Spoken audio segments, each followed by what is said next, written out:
उस ब्रह्मलीन महंत दिग्विजयनाथ जी महाराज की 54वीं तथा राष्ट्रसंघ ब्रह्मलीन महंत अवैधनाथ जी महाराज की 9वीं पुण्यतिथि के अवसर पर आयोजित साप्ताहिक श्रद्धांजलि समारोह के अंतर्गत संगोष्ठी के क्रम में प्रथम दिन एक भारत श्रेष्ठ भारत की संकल्पना की आधारशिला है। विषयक संगोष्ठी के अध्यक्षीय उद्बोधन में उत्तर प्रदेश के मुख्यमंत्री व गोरक्ष पीठाधीश्वर महंत योगी आदित्यनाथ ने कहा कि एक भारत श्रेष्ठ भारत की संकल्पना के साथ देश के प्रधानमंत्री नरेंद्र मोदी जी ने देश को एक संकल्प दिया है। उत्तर से दक्षिण तक तथा पूर्व से पश्चिम तक एक भावना से सभी को संबल प्रदान किया। देश के लगभग 120 जनपद नक्सल प्रभावित थे। पूर्वोत्तर अराजकता से भरा हुआ था, किंतु मोदी जी ने अपने नेतृत्व में भेदभाव की भावना को समाप्त कर विकास की योजनाओं से जोड़कर विकास की धारा में ला दिया है। संगोष्ठी में महाराणा प्रताप इंटर कॉलेज के हिंदी के प्रवक्ता तथा योगवाड़ी के संपादक डॉक्टर फूलचंद प्रसाद गुप्त की पुस्तक भोजपुरी 27 का विमोचन अतिथिगण द्वारा किया गया। इस अवसर पर महंत सुरेश दास जी महाराज, ब्रह्मचारी दास लाल जी, महंत शिवनाथ जी, महंत राममिलन दास जी, महंत धर्मदास जी, महंत संतोष दास जी, महंत मिथिलेश नाथ जी, महंत रविंद्र दास जी, योगी रामनाथ जी, भाजपा पूर्व प्रदेश अध्यक्ष सांसद डॉक्टर रमापति राम त्रिपाठी, अनुसूचित जाति जनजाति आयोग के अध्यक्ष विश्वनाथ, भाजपा प्रदेश उपाध्यक्ष डॉक्टर धर्मेंद्र सिंह, सांसद विजय दुबे, विधायक विपिन सिंह, कामेश्वर सिंह आदि प्रमुख रूप से उपस्थित रहे। पुनः प्राञ्जलिरानतोऽस्मि, पुनः पुनः प्राञ्जलिरानतोऽस्मि।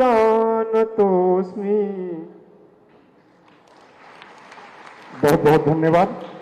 और इसके पश्चात आज का जो विषय है, एक भारत श्रेष्ठ भारत की संकल्पना, विकसित भारत की आधारशिला है, इस पर हमारा मार्गदर्शन करने के लिए विशेष रूप से उपस्थित भारतीय सामाजिक अनुसंधान परिषद के आदरणीय अध्यक्ष एवं उपाध्यक्ष विश्वविद्यालय अनुदान आयोग परम आदरणीय प्रोफेसर दीपक कुमार श्रीवास्तव जी एवं उच्च शिक्षा आयोग प्रयागराज के आदरणीय अध्यक्ष प्रोफेसर ईश्वर शरण विश्वकर्मा जी का स्मृति ग्रंथ के द्वारा सम्मान महाराणा प्रताप शिक्षा परिषद के आदरणीय अध्यक्ष प्रोफेसर यूपी सिंह जी द्वारा हमारे सभी दोनों सम्मानीय अतिथियों का स्मृति ग्रंथ के साथ अभिवादन करते हुए हमारे महाराणा प्रताप शिक्षा परिषद के आदरणीय अध्यक्ष प्रोफेसर यूपी सिंह जी। और इसके पश्चात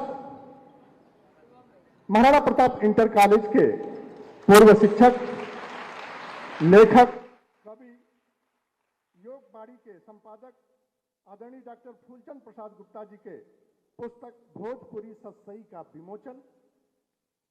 मैं डॉक्टर फूलचंद प्रसाद गुप्ता जी को भी सादर आमंत्रित करता हूं, मंच पर आ जाएं। उनके द्वारा रचित पुस्तक भोजपुरी 27 का विमोचन पूज्य संत जनों, विद्वत जनों, पूज्य महाराज श्री द्वारा।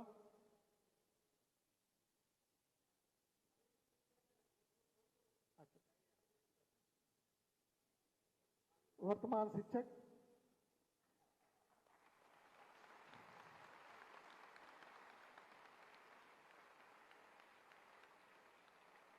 सभी लोग आजादी की लड़ाई में राष्ट्रपिता महात्मा गांधी की अगुवाई में आगे बढ़ चले। गुलामी के अंशों को समाप्त करना और तीसरा, एक तरफ गुलामी के अंशों को समाप्त करना है तो दूसरी ओर अपनी विरासत पर गौरव की अनुभूति भी करना है। विरासत पर, अपने पूर्वजों की परंपरा पर हमें गौरव की अनुभूति होनी चाहिए। हम भारत के नागरिक हैं। दुर्लभम भारतीय जन्म मानुषम तत्र दुर्लभम।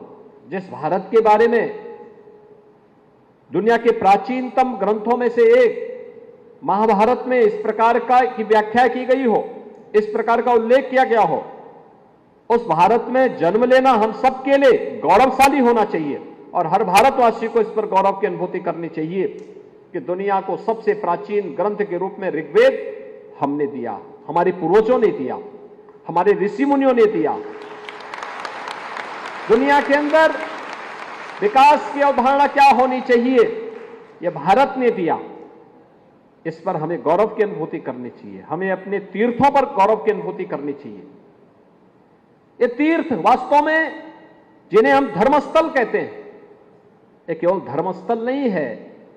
सामान्य भौतिक चक्षु से अगर हम देखेंगे तो हमारे लिए वो एक धार्मिक स्थल हो सकता है, लेकिन अगर आप विराट दृष्टिकोण से उसको देखने का प्रयास करेंगे, ज्ञान चक्षु खोल करके अगर आप उसको देखने का अवलोकन करेंगे, तो आपको लगेगा कि केवल ये मंदिर नहीं है, ये धाम नहीं है, बल्कि यह तो भारत की एकात्मता का आधार भी है। पूरा भारत इन मंदिरों में आता है, यहां से प्रेरणा प्राप्त करता है, यहां से प्रकाश प्राप्त करता है, एक नई दिशा प्राप्त करता है। कौन ऐसा भारतीय होगा जो बद्रीनाथ और केदारनाथ का दर्शन नहीं करना चाहता होगा? कौन ऐसा भारतीय होगा जो जीवन में एक बार गंगा स्नान करने की इच्छा न रखता होगा? कौन ऐसा भारतीय होगा जो काशी में काशी विश्वनाथ धाम का दर्शन करने की अभिलाषा न रखता हो?